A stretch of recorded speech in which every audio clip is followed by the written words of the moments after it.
다만 저는 전월세 시장에도 엄청 큰 영향을 미칠 것 같아요. 왜냐면 이 기준금리가 전세대출 금리에도 영향을 주잖아요. 그러면 이제 진짜로 전세대출을 받을 필요가 없어요. 월세 사시는 게 더 나을 수도 있거든요.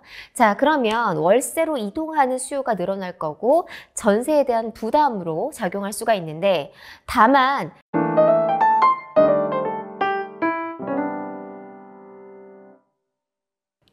네, 여러분 안녕하세요. 부동산 미녀, 부동산에 미친 여자로 활동하고 있는 이현진입니다. 와, 여러분 지금 촬영을 하는데요. 밖에 비가 너무 많이 와요. 진짜 제가 그냥 많이 오는 정도가 아니라 역 앞에서 이렇게 막 멈춰서서 이 도대체 비가 왜 이렇게 많이 오나, 이 태풍이 왔나 막 이럴 정도로 비가 많이 오는 날인데요. 비가 오는 만큼 슬퍼졌습니다. 자, 오늘이요. 지금 녹화 날짜가 7월 13일인데 기준금리가 올랐습니다. 네. 아니, 제가 아까 낮에 강의가 있어서 강의를 하고 있었거든요. 근데 기준금리 인상 속보를 딱 보고 나서 알고는 있었지만 이거 정말 힘들다, 마음이 너무 아프다라는 생각을 하면서 이렇게 또 달려왔습니다. 아무래도 금리가 인상이 됐기 때문에 부동산 시장에 어떤 영향을 미치고 또 앞으로 어떻게 될지 여러분과 이야기 나눠보도록 할게요. 아마 오늘의 최대 이슈, 모든 걸 뒤엎은 일은 아마 이 기준금리 인상이 아닐까 싶어요.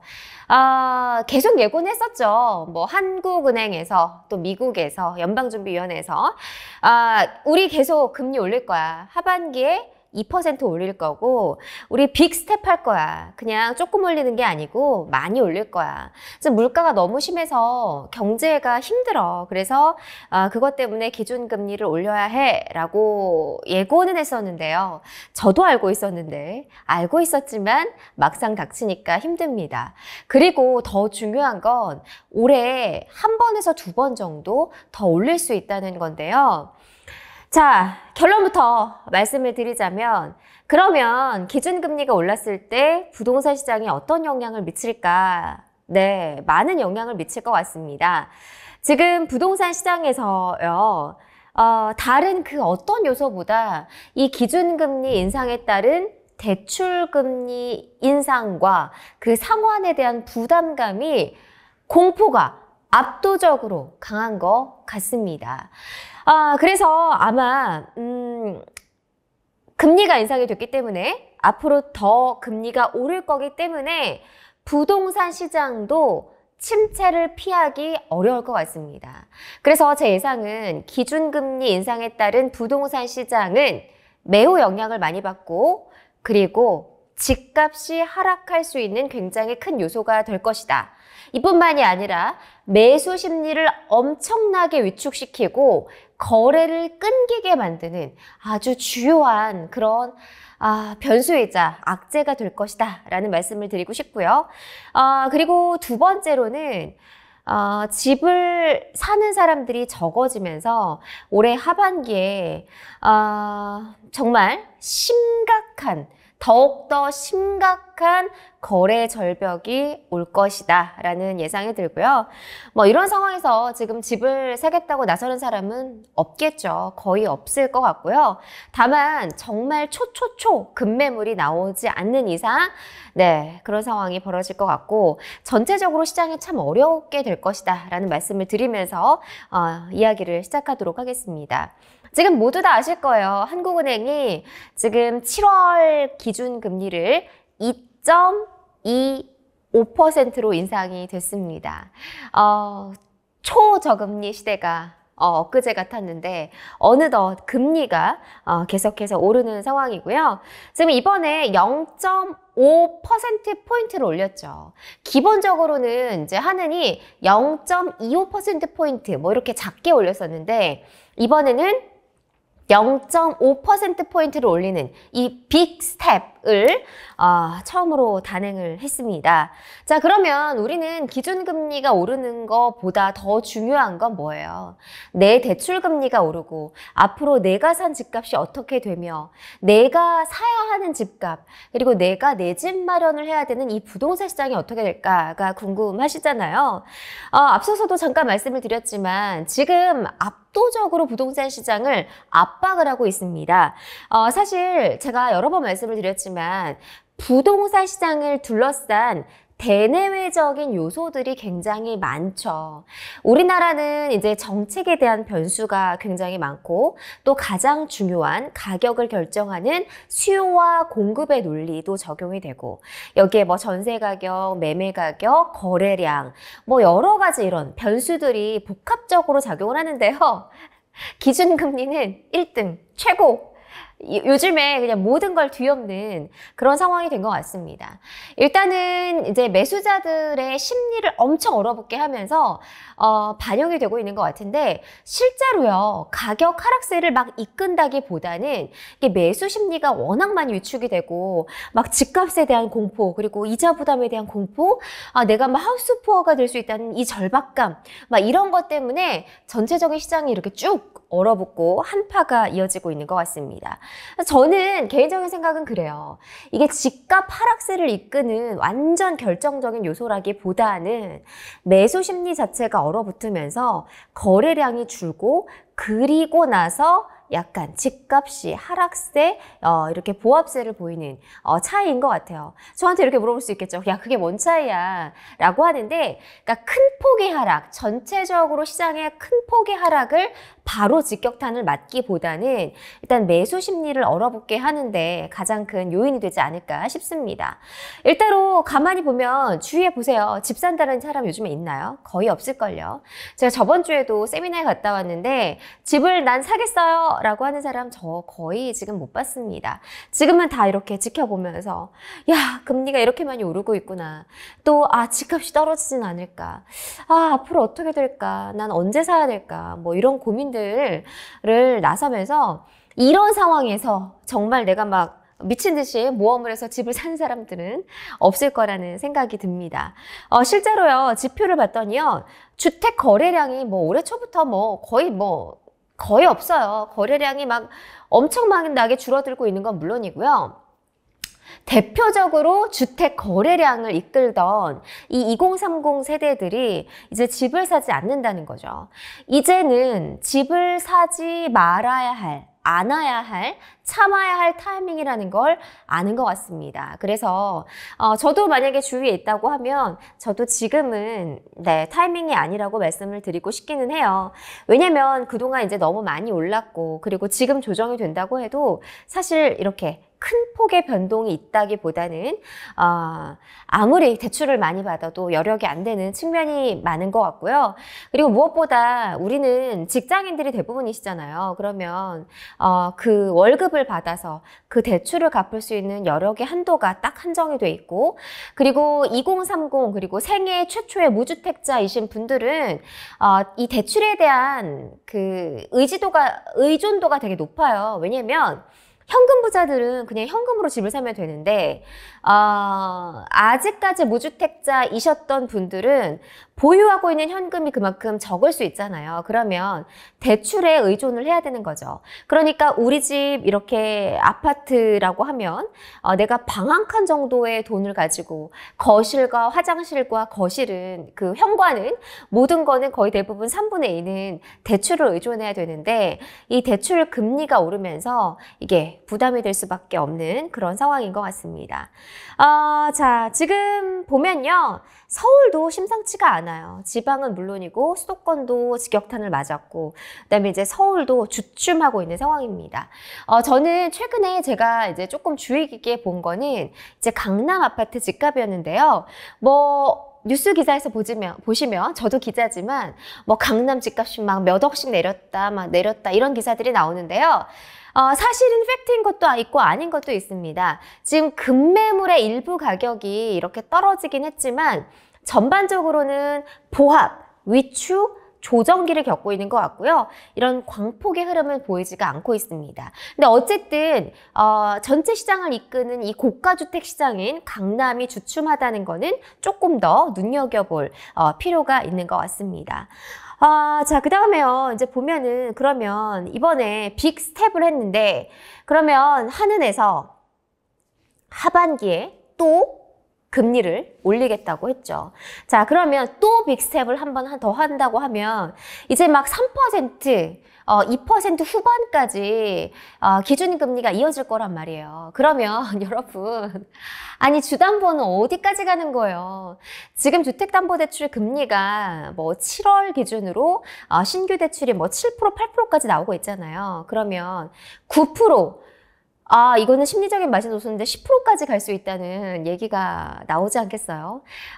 정말 예전에 제가 드라마 되게 좋아하는 1988, 네. 그 드라마에서 야, 기준금리가 지금 이자가 뭐 20%밖에 안 돼? 막 이런 이야기가 나오는데 그게 현실화된 거 아니냐라는 생각이 드는데요. 그런데 다만 이럴 것 같아요, 저는.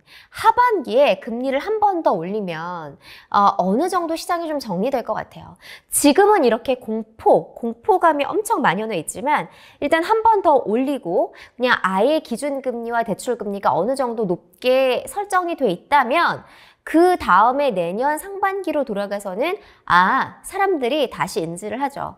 금리가 고금리 시대이구나 라고 인지를 할 거고요. 고금리에서도 내 집 마련을 해야 되는 사람은 할 거고 아니면 현금을 보유하고 있어야 되는 사람은 현금을 보유하게 될 겁니다. 자, 그리고요. 기준금리가 부동산 시장에 전체적으로 안 좋은 영향을 미칠 것 같다라는 말씀을 드렸는데 자, 아파트 시장뿐만이 아니라요. 오피스텔, 전월세 시장에도 영향을 줄 겁니다. 자, 정말 광범위하게 영향을 줄 건데요. 일단 아파트 시장은 지금 어때요, 여러분? 정리를 해보면 매물이 굉장히 많아요. 하지만 금매 안 삽니다. 초금매 살까 말까. 초초금매만 정도만 팔리고 거래가 되는 상황이고요. 매수와 매도가 거의 이루어지지 않으면서 아예 거래량이 바닥을 치는 아주 조용하고 아무것도 이루어지지 않는 아파트 시장이 이루어지고 있고요.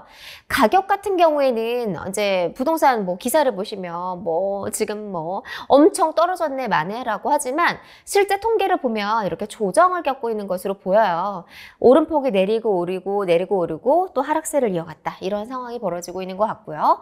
또 이제 집값이 이제 조정이 되면서 그동안 올랐던 거에 대해서 집값이 이렇게 반영돼서 떨어지는 지역이 있고 이런 수준에 이어지는 것 같고요. 다만 저는 전월세 시장에도 엄청 큰 영향을 미칠 것 같아요. 왜냐면 이 기준금리가 전세대출 금리에도 영향을 주잖아요. 그러면 이제 진짜로 전세대출을 받을 필요가 없어요. 월세 사시는 게 더 나을 수도 있거든요. 자, 그러면 월세로 이동하는 수요가 늘어날 거고 전세에 대한 부담으로 작용할 수가 있는데 다만 전세에서 매매로 갈아타겠다라는 분들이 있을 수는 있죠. 왜냐면 전세대출 이자를 내는 것과 매매대출 이자를 내놓는 게 비슷하기 때문에 그런 변수가 있을 것 같고 오피스텔 시장도 굉장히 직격탄을 많이 받을 것 같습니다. 지금 일단은 오피스텔이 대출 규제가 묶여 있고요. 그 다음에 지금 중도금 잔금 대출이 거의 되지 않게 DSR이 걸려있기 때문에 지금 한파가 불어닥쳤는데 여기다가 기준금리 인상까지 되면 오피스텔 시장도 굉장히 많이 저는 우려가 되는 상황입니다. 아파트 시장도 안 좋은데 지금 오피스텔, 상업용 부동산도 다 직격탄을 맞겠죠. 자, 그러면 변수는 있습니다. 그런데 자, 하반기에 굉장히 시장이 안 좋을 것 같다라는 건 모두가 예측을 하고 있지만요. 다만 시장이 완전히 꺾이기 전에 정부가 어떤 대책을 내놓을 수는 있다고 저는 생각을 해요. 부동산 대책을 거래를 활성화할 수 있게 생애 최초 주택자를 대상으로 LTV 80%를 풀어주겠다고 했죠.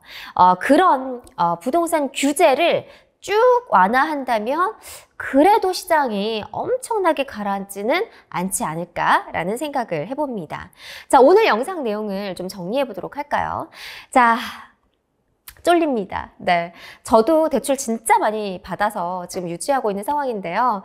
이렇게 유튜브도 더 열심히 찍고, 여러분과 소통도 하고 일을 더 열심히 해야 되는 그런 상황인 것 같습니다. 이렇게 웃고 있지만 제가 이렇게 눈물이 흐르는 상황인데요. 기준금리 인상이 빅 스텝을 밟아서 2% 초반대로 올라섰고요. 올해 하반기에 또 기준금리가 오르면 굉장히 높은 대출 금리가 형성이 될 겁니다. 기준금리는 올해 하반기에 2% 후반에서 3%까지 갈 거라는 이야기가 있고요. 주택담보대출은 8%, 9%까지 이야기가 나오고 있습니다. 자, 그렇다면 부동산 시장에 직격탄을 줄 거고요. 기준금리 인상은 아주 가장 큰 시장을 흔드는 아주 강력한 토네이도 같은 변수가 될 겁니다. 시장은 전반적으로 침체될 것 같고요. 올해 하반기에 집값도 조정이 되고 거래량도 바닥을 치고 아파트 그리고 전월세 시장 그리고 오피스텔 상업용 부동산에도 다 모두 영향을 미칠 겁니다.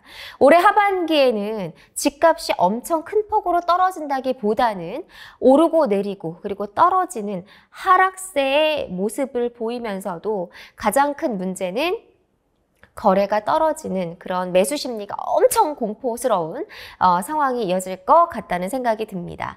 자, 그래서 지금 대출 이자가 걱정이신 분들은 일단은 엔잡이라도 하세요. 일단 집을 팔 수는 없잖아요. 그리고 집을 안 팔려요, 지금. 그렇기 때문에 일단은 가만히 유지하는 방향으로 첫 번째를 잡으시고 두 번째, 진짜 이건 하지 말아야 되는데 정말 내가 이거 못 견디겠다. 하우스 푸어 되기 직전이다. 라고 하는 분들은 집을 털 수는 있되 그 시점이 올해 하반기는 전 아니었으면 좋겠어요. 그래도 어느 정도 금리가 다 오를 만큼 오른 다음에 시장이 좀 안정화된 내년 상반기쯤으로 생각해 보시면 좋을 것 같고 내년 상반기에는 조금 더 거래가 활성화되는 그 트레이딩 시점이 있을 것 같아서 그때로 매도를 잡으시길 바랍니다. 저는 일단은 최대한 버틸 수 있는 데까지 버티라고 말씀을 드리고 싶지만 올해 하반기에 섣불리 매도에 나서는 행동은 하지 않으셨으면 좋겠다. 또 집을 사시는 매수를 고려하는 분들은 3분기부터 생애 최초 주택자에게 LTV 80% 대출 규제가 완화가 되지만 그래도 당분간은 상황을 지켜보면서 기다리시는 방향을 설정하시면 좋을 것 같습니다. 자, 여러분 요즘에 제가 댓글 인스타로 굉장히 많이 문의 주시고 계시는데요. 제가 친절하게 다 답변 드리고 싶어요. 저도 이렇게 다주택자가 되는 과정이 쉽지 않았지만 여러분의 내 집 마련 늘 응원하고 있고요. 늘 도와드리고 싶다. 그리고 제 작은 정보가 혹은 저의 이런 정보들이 여러분들에게 도움이 됐으면 좋겠다라는 마음으로 유튜브 찍고 있습니다. 이런 마음이 전달됐으면 좋겠고요. 그리고 여러분들이 정말 도움을 받고 싶으시다면 저한테 댓글이나 아니면 인스타그램 주소가 걸려 있으니까 거기로 문의 주시면 됩니다. 아무래도 인스타로 DM을 주시면 조금 더 본인의 상황을 자세하게 이야기해 주실 수 있겠죠.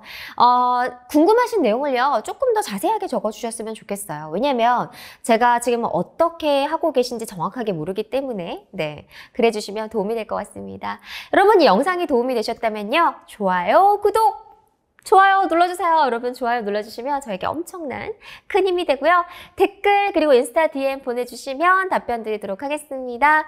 여러분 요즘에 비가 많이 오는데요. 우산 잘 쓰고 다니시고 또 맛있는 거 먹으면서 원기 회복하시고 정말 힘든 시장, 고난의 시장이지만 우리가 또 이 시장을 잘 분석하면서 견뎌보기로 해요.